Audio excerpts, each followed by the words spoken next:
Assalamualaikum warahmatullahi wabarakatuh. Kami dari Lokal D, Manajemen Kelompok 8 yang beranggotakan Rizky Muniarta dan saya sendiri Muhammad Rapi'i.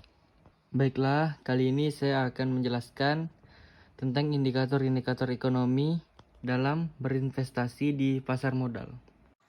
Pertama, kita harus tahu apa itu pasar modal.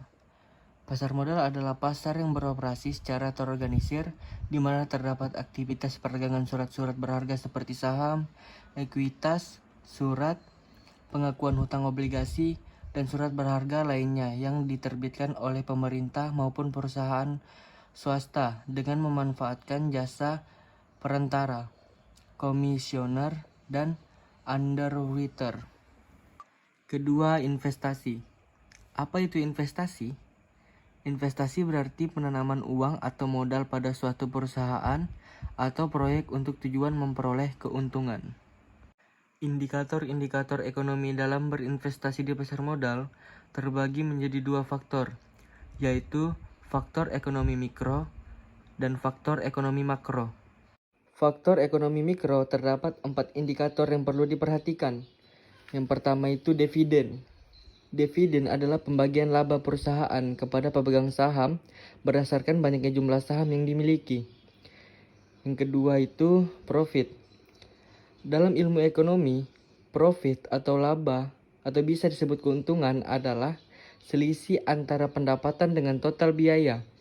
Biaya implisit termasuk biaya kesempatan yang terjadi ketika perusahaan memilih untuk menggunakan faktor produksi tertentu. Yang ketiga, kelebihan aliran dana, dan yang keempat, perubahan fundamental perusahaan. Faktor ekonomi makro terdapat 6 indikator yang perlu diperhatikan. Pertama, neraca perdagangan. Neraca perdagangan atau neraca ekspor-impor adalah perbedaan antara nilai ekspor dan impor suatu negara pada periode tertentu, diukur menggunakan mata uang yang berlaku. Kedua, tingkat inflasi. Tingkat inflasi adalah rasio atau perbandingan perubahan indeks harga suatu periode terhadap indeks harga periode sebelumnya. IHK dihitung dengan memilih tahun dasar yang menjadi basis pembanding perubahan harga. Yang ketiga, upah minimum. Upah minimum adalah upah bulanan terendah yang terdiri atas upah pokok termasuk tunjangan tetap yang ditetapkan oleh gubernur sebagai jaring pengaman. Yang keempat, tingkat suku bunga. Suku bunga adalah nilai, tingkat, harga atau keuntungan yang diberikan kepada investor dari penggunaan dana investasi atas dasar perhitungan nilai ekonomis dalam periode waktu tertentu. Tingkat suku bunga bank digunakan untuk mengontrol perekonomian suatu negara. Yang kelima, tingkat konsumsi konsumen. Peningkatan upah minimum yang sudah dijelaskan dalam poin sebelumnya berdampak juga kepada kenaikan jumlah pengeluaran atau konsumsi di Indonesia, di mana tingkat konsumsi semakin tinggi.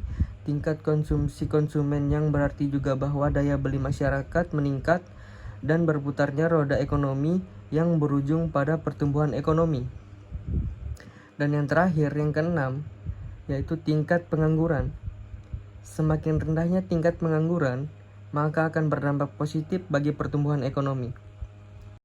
Mungkin sekian yang kami dapat sampaikan. Kurang dan lebihnya kami mohon maaf. Billahi taufiq wal hidayah. Wassalamualaikum warahmatullahi wabarakatuh.